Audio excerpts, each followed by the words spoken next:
win the world? Uh, I'm gonna go with Evenepoel. I think he gets both. Bold, but I'll go with Evenepoel. I feel like I've made a case, so I feel like it would be rude of me to not go with it. I But really don't know. do you think it's going to be Belgium then? The thing is, it makes sense given the current trends in global cycling to pick one of these Galacticos. In that case, wow, Mathieu or Evenepoel. But what if they all like mark each other out and then someone else comes through? I still think like Dylan Van Baarle is the kind of guy to like, if he won this, I wouldn't be shocked. I don't know. I'm finding it really, really hard to predict the road race this year, to be honest. I think it's going to be a really interesting race. I think it's going to be. I think you're absolutely right. It's so unpredictable. Like I'm literally thinking about who I'm going with Evenepoel because I feel like it's the safest. But I feel like you could throw 10 riders' names in there, and especially like we say, considering the internal sort of tactics within teams, and when you come down to it, and you've only got leaders at the end, a solo rider from I don't know, let's just throw like a I don't know, why even somebody like a Christophe Laporte or something like that who finished on the podium last year, like he could very well play off the tactics off of the other teams, and then he's very fast in the finish. And I feel like he looks incredible during the Tour de France. Was Laporte? He was probably one of the better versions. Yes, he didn't win a stage, but he was in very good shape. And I feel like Laporte as well is another name to throw in there. It's all up in the air, isn't it? It's just so chaotic. I feel like the rain does play a part because that will, of course, bring Pedersen into the play. If it rains, that's the way that Pedersen works. He might be soft now because he lives in Switzerland. But I mean, Switzerland as well. Oh dear. Mark Hirschi, Smith. Oh yes, Hershey. He Yeah. won a race. Goated Hershey is back. Of course, I mean, I keep thinking about Schmidt. Mara Schmidt almost finished on the podium last year, but then it was him, Skelmoser, and somebody else. I can't remember, but they just got absorbed Somebody else, into the Alexei kind of peloton. Lutsenko. Oh, was it Lutsenko? Oh gosh, sorry. I'm sorry, Lutsenko. Don't hurt me. Yeah, he's not down for world right now. Peter Sagan, no. Aert are bringing basically their entire golden generation. Who have GB got? Yeah, I mean, GB, Fred Wright. Oh, sorry, no. The winner will be Sam Watson. Sam Okay. Watson or Connor Swift because they're from Yorkshire will obviously de facto win. That's There we go. Forget what I said about So Evenepoel. I would say Denmark though, because like Kasper Eskren, Skjelmose, Mads Pedersen, Søren Kragh Andersen, who was not great. Magnus Yeah. Kort, not great as well in the Michael tour, but Matthews as well. yeah, Michael Yeah. Matthews. Michael Matthews I pulls out feel like results at the World Championships. we're talking about No, we way too don't. much. We No, still I don't don't think we do. do. About who? Michael Matthews. Even like Oh shoot, he was third last year. yeah, Michael Matthews is actually he's not bad. No, no, definitely Well, not. No. is Ben Healy going to be here? Yeah, yeah, he's here. Thoughts? I don't think he'll win, but No, I'm not sure if his cornering's good enough. I think you got to be a good bike handler to win here. The hmm, amount of corners there are, you got to be able to save energy through all those corners. Because if you're having to accelerate just a little bit too much, you're going to be like nulling your legs when they actually need to go up Montrose Street, more than likely. even like Norway. I mean, Kristoff's kind of past it now, but like that's a super strong team of Rasmus Tiller and Seth Van Schold as well. Mm. And they have that team cohesion because it's essentially just Uno X. Do you think it's going to be a cyclocross winner this year because of the corners? I mean, we all want to see Mathieu van der Poel or Wout van Aert, except Ewan win the rainbow bands. I feel like No, I want to see. I want to see you want to Van der see Poel Wout. win. You want to see Wout win the world championships. But the thing is, it would make sense.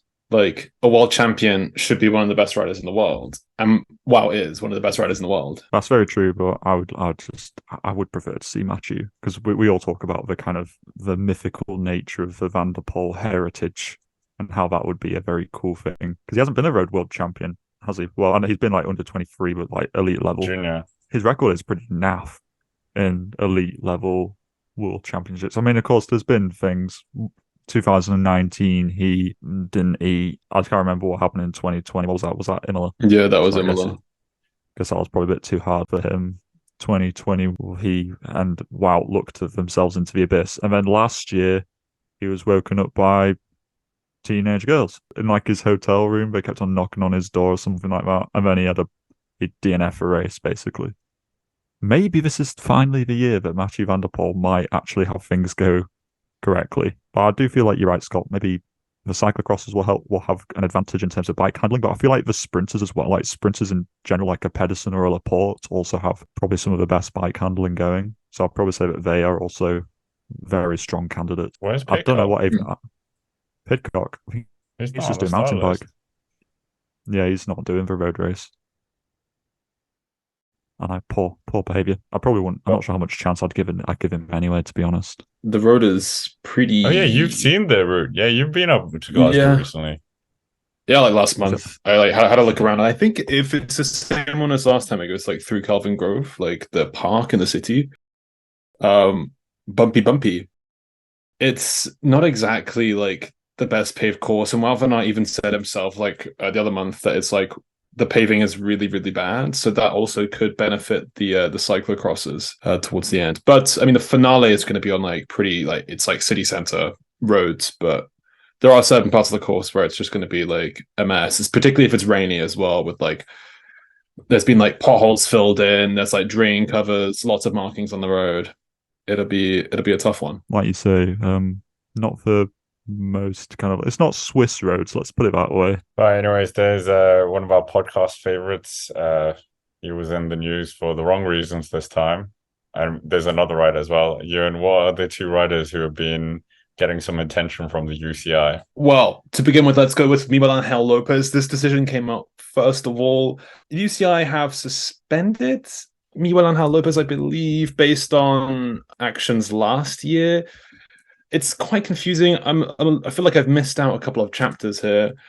But it looks like Miguel Angel Lopez's return to the World Tour has been majorly derailed. But more importantly, in the here and now, it means that he won't be able to race the World Championships. The other one is Philip Mathieu. If you remember a couple of months back at the Ronde van Vlaanderen, he caused a big crash where he sort of went off the road, got pinged back into the peloton, caused a big sort of pile up. The UCI have now decided to place a suspension, which I believe is 1 month. Which also means that Mathieu will not be able to compete in the World Championships. Maybe this is just the UCI trying to like respond to incidents, but both seem fairly sort of. I mean, Mathieu, that crash was back in April, and for Lopez, these potential anti-doping violations were last year. Feels like they've acted a little bit late on these issues, and they've released a statement and the consequences thereof just in time for the World Championships in August. So a strange one nonetheless. Fans of Superman Lopez, we know you're out there. It seems like it's just going to be another couple more months of hiding in Colombia, winning time trials. Yeah, that's true. Obviously, Miguel Angel Lopez was going to be the favorite for the World Time Trial Championships. I reckon maybe Remco Evenepoel has like told the UCI to ban him. He's too much of a threat, guys. We need to stop Superman Lopez coming back because he's actually kind of a beast on a TT bike now. But yeah, I think you're right. It's a bit weird that they've just kind of acted on this so late. He's won more TTs than Philippe Pogana this year. Exactly. Lopez is on the rise. Yeah, but I mean, bans for crashes, obviously, Dylan Groenewegen, it's not traditionally something's done, but yeah, it was pretty reckless, the one in April. But then why did this happen now? When like back in April, agree completely. We're calling for like suspension. Like it feels a bit strange how it's taken however many months, maybe 3-4 months now to get a sort of suspension or ban in place. It doesn't really not suspension, not really a ban in place for Mathieu.